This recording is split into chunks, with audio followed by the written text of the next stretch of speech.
we should know the thing.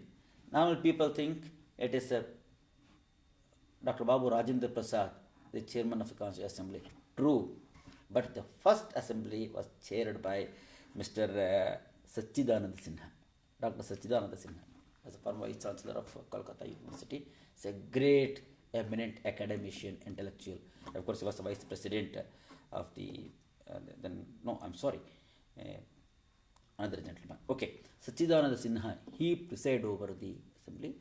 Then afterwards, Dr. Rajendra Prasad became the elected president of that. There are around 11 different committees. In that committee, very important committees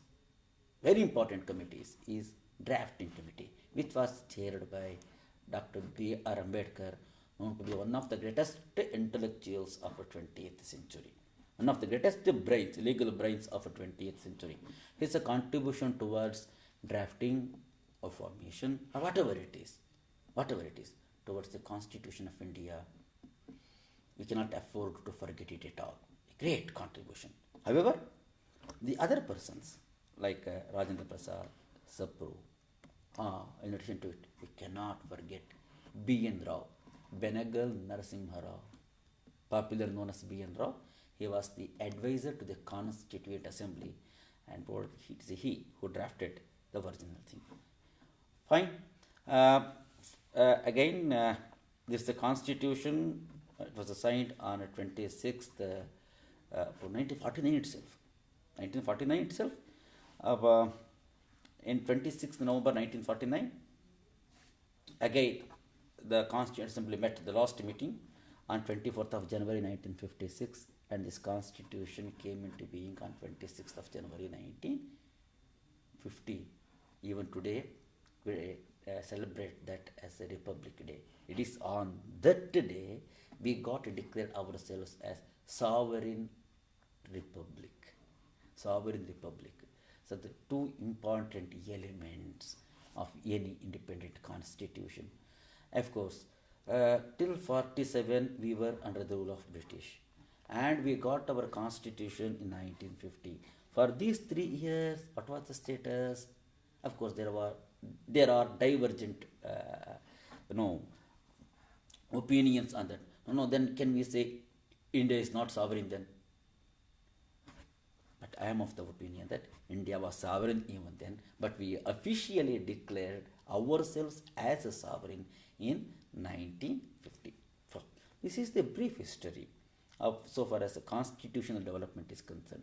Again, there are comments, there are criticisms. People say, whatever constitution you do have today, it is not an indigenous constitution. It is like, it is a computer language we say, cut and paste. Something you borrowed from Irish constitution, something you borrowed from English constitution, something you borrowed from American constitution, you arranged them and you call the Constitution of India. No, it is not reflecting the original Indian philosophy, this and that. But few say, no, it is not like that. It reflects the original ideologies, original philosophy of Indians, whatever it is.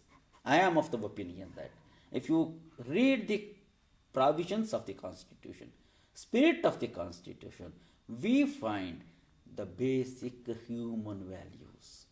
When we speak of basic human values, constitutionalism, rule of law, they are universal principles. No country can claim it is my indigenous value or indigenous. Nothing. Sometimes we say dharma. See, dharma, I am not of the opinion that dharma is the indigenous value of our philosophy of India. Of course, they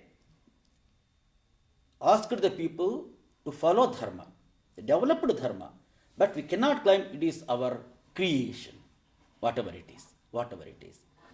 The present constitution is an embodiment of human values, contemporary political values, social values. Okay? And with all that, it is declared to achieve the dream of Mahatma Gandhi, that is welfare state.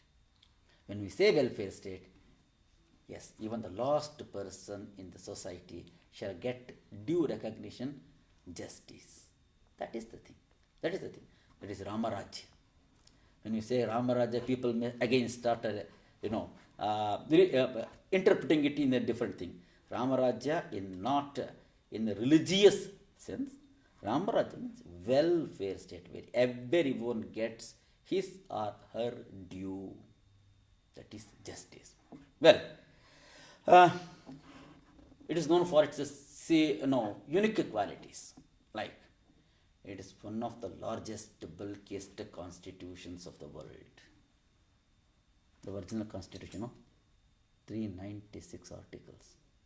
Not a joke. And my professor always used to tell, look, my dear boys, this constitution can be a comfortable pillow. It, of course, it's a technique of teaching. When you say that, you don't remember, you can't forget that. Yes. Compare the Constitution of America. Compare the Constitution of India. So far as the volume is concerned. Where they stand, where we stand. Anyway, it has got a detailed, it has got a very detailed, the approach itself is a very detailed one. It's a beautiful one. Okay, fine. Then another criticism is there.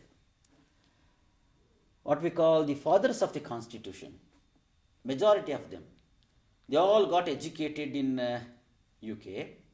Therefore, they borrowed those values. Therefore, United Kingdom and that English is still ruling India through the Constitution of India. Of course, it is difficult to agree that argument. We cannot accept that argument. The persons, they are eminent personalities. They were capable of having independent thought. Can we imagine a person like Ambedkar or even Nehru for that matter or Sardar Vallabhbhai Patel? No, they did not have that vision. They did not have that independent spirit. They did. They were patriots. They had great respect towards Indian heritage, Indian values.